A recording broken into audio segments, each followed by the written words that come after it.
Good morning friend Priyanka लाइफस्टाइलेर नतून आरेकटी ब्लगे आमी प्रियंका तोमादेर सबाइके स्वागत जानाई। सबाई केमन आछो? आशा करछि खूबই भालो आछो और तोमादेर भालोबासाय आमराओ खूब भालो आछि।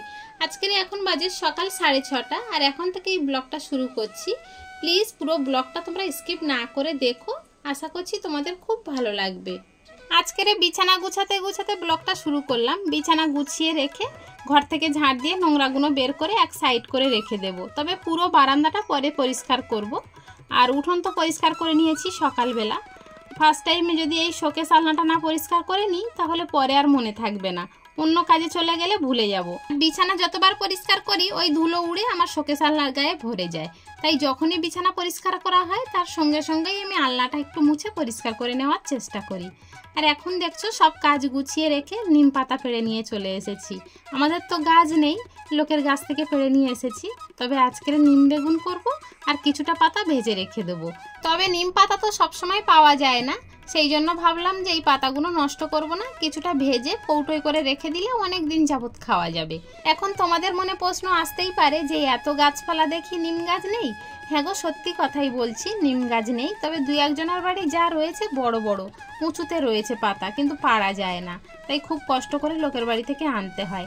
আর সব সময় লোকের বাড়িতে চাইতে যাওয়া যায় না, সে যে কোনো জিনিস হোক না কেন, নিজেরই তখন একটা খারাপ লাগে। তাই কিনা বলো তোমরা? তবে তোমাদের সাথে গল্প করতে করতে আমি ডাঁটা থেকে সব পাতাগুলো ঝরিয়ে নিয়েছি। এবার এই ডাঁটাটা এক জায়গায় গুছিয়ে রেখে দেব। এখন তো আমার দাদুর কথা মনে পড়ছে। আমার দাদুর বাড়িতে যতই নিম পাতা ব্যবহার হোক না কেন ওই ডাঁটাগুলো সারা বছর গুছিয়ে রেখে দিত। আর সবাইকে বলতো এই ভাত খাওয়ার পরে দাঁতে কাঠি দেওয়ার হলে ওখানে নিম কাঠি গুছানো আছে, ওই নিয়ে দিবি, তাহলে আর ইনফেকশন হবে না। সত্যি আজও আমার দাদুর কথা এই নিম পাতা দেখলেই মনে পড়ে। তবে যাই হোক, অনেক কিছু বলে ফেলেছি তোমাদের সাথে। এখন চলে এসেছি এই যে অ্যালোভেরার ডাল কাটতে। তোমরা অনেক দিন আগে দেখেছো না আমার এই অ্যালোভেরা গাছগুলো? তখন খুব ছোট্ট ছিল, আর এখন তো ডালগুলো অনেক বড় বড় হয়ে গিয়েছে আর মোটাও হয়েছে। তাই ভাবলাম একটা তুলে মাথায় দিই।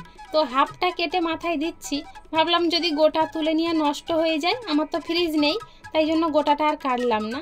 কিন্তু পরে আবার দেখলাম যে ওইটুখানিতে আমার মাথায় হয়নি, আবার সেই যে অর্ধেকটা ছিল সেটাও তুলে নিয়ে চলে এসেছি। তাই গোটা ডালটা আমার মাথায় দিয়েছি। আর যখন দিচ্ছি না চারিদিক থেকে ওর রস গড়িয়ে গড়িয়ে পড়ছে, আর চুলটা তো পুরো আমার ভিজে গিয়েছে। দেখি মাথাটা একটু ঠান্ডা হয় কি না। আর মাথা তো ভীষণ চুলকাচ্ছে, জানি না মাথার মধ্যে ঘামাচি হয়েছে কিনা। আর শুনেছি নাকি অ্যালোভেরা দিলে মাথাটা একটু ঠান্ডা হয়। তাই একটু মাথায় অ্যালোভেরা দিয়ে রেখে আর ওই যে নিম পাতাগুলো কড়াইতে দিয়ে রেখেছিলাম সেগুলো এখন গুঁড়ো করে নিতে এসেছি। মানে আগে আমার রান্না হয়ে গিয়েছিল, তো সেই গরম উনুনের উপরে কড়াই দিয়ে আর নিম পাতা ধুয়ে এনেছিলাম, সেই পাতাগুলো সুন্দরভাবে পাতিয়ে দিয়েছিলাম। আর একটু গরম হয়ে যেতেই পাতাগুলো সুন্দর মচমচে হয়ে গিয়েছে। আর এখন ভাঙতে তো খুব সুন্দর লাগছে। আর এইভাবে হাত দিয়ে আমি ভাঙতে ভাঙতে একদম ধুলো হয়ে যাবে। তখন সুন্দরভাবে গুছিয়ে রেখে দেবো জায়গা মতো। আর যখন মনে হবে তখন একটু করে খাওয়া যাবে। দেখো, এদিকে তোমাদের সাথে কথা বলছি মুখে আর হাতেও কাজ করছি। কত সুন্দরভাবে গুঁড়ো করে নিয়েছি, দেখতে পেয়েছো? এখন এইটা বাটিতে ঢেলে রেখেছি যাতে ঠান্ডা হয়ে যায়। পরে ঠান্ডা হয়ে গেলে আবার কৌটোর মধ্যে ঢেলে নেব। এবারে চলো আজকের আমি কি রান্না করলাম সেটা তোমাদের সাথে বলি। আজকের আমি করেছি নিম বেগুন আর লোটে মাছের ঝাল। আর হ্যাঁ, তার সাথে 4টে পমফ্রেট মাছ দিয়েছি। যেহেতু তৃষ্ণা লোটে মাছ খেতে চায় না, ও খাবে পমফ্রেট মাছ আর আমরা খাবো লোটে মাছ। আর এখন ওদিকের কাজ সেরে রেখে ঘর ঝাড়তে এসেছি। কেন বলো তো? অম্বুবাচী তো কেটে গিয়েছে, তাই এখন আমাদের নিয়মে ঘর ঝেড়ে জামা কাপড় সব কেচে তারপরে ঠাকুর ঘর পরিষ্কার করতে হয়। আর সে কথা তো আমার সকালে মনে ছিল না, তাই সকালে ঘর মুছে ঘর ঝাড় দিয়ে সব কিছু কমপ্লিট করে রেখেছিলাম। এখন যখন রান্নার পরে এই কথাটা মনে উঠেছে তখন আবার ঘর ঝাড়তে চলে এসেছি। তবে আজকের আমার এই ঘর ঝাড়তে, ঘর পরিষ্কার করতে, কাঁচা ধোয়া করতে যে কত সন্ধ্যা হয়ে যাবে তাও বুঝে পাচ্ছি না। তবে যাই হোক, করতে তো হবে, তাই না? এদিকে ঘর ঝেড়ে কমপ্লিট করে রেখে একেবারে ফ্যানটাও পরিষ্কার করে নিচ্ছি। যেহেতু ঘর ঝেড়েছি তো ঘরের সেই ধুলো ফ্যানের ব্লেডের উপরে পড়েছে। আর ব্লেডের উপরে একটু বেশি পরিমাণে ধুলো পড়ে গেলে আর হাওয়া গায়ে লাগে না, সেই জন্য সবসময় একটু ব্লেডগুলো পরিষ্কার রাখার চেষ্টা করি। যেহেতু গরমের সময় তো হাওয়া না লাগলেই সত্যি খুব কষ্ট হয়ে যায়। আর একটা ফ্যানে তো আমাদের হয় না, রাত্রে করে 2টো ফ্যান চালাতে হয়, তবেই আমরা ঘুমাতে পারি। যেহেতু টিনের ঘর এই জন্য আরও বেশি কষ্ট হয়। তবে যাই হোক, এদিকে মুখে তোমাদের সাথে কথা বলে যাচ্ছি, কিন্তু হাতে কাজটা বন্ধ রাখিনি। আজকের জানালার গ্রিল খাট সব একই সাথে পরিষ্কার করে নেব, যেহেতু একটা কাজে হাত দিয়েছি আর বারে বারে কিন্তু এই কাজে হাত দেওয়া যাবে না। যে কোনো কাজ কমপ্লিট না করে রাখলে আমার ভীষণ অস্বস্তি হয়, মনে হয় যেন ওই কাজটা আবার কখনো হাত দেব। তাই জন্য ভাবলাম স্নানের আগে নোংরা সব পরিষ্কার করে ঘর মুছে তারপরে কিন্তু আমি স্নান করব। আর সেটাই করেছি আজকের, জানো। দেখো এখন সব কিছু পরিষ্কার হয়েছে, এবারে খাটটা আস্তে আস্তে মুছে নিচ্ছি। কিন্তু ভেবেছিলাম খাটটা আজকের একটু কেরোসিন দিয়ে মুছবো, কিন্তু সেটা তো আর হলো না, সে যে কোনো কারণেই হোক করতে পারলাম না।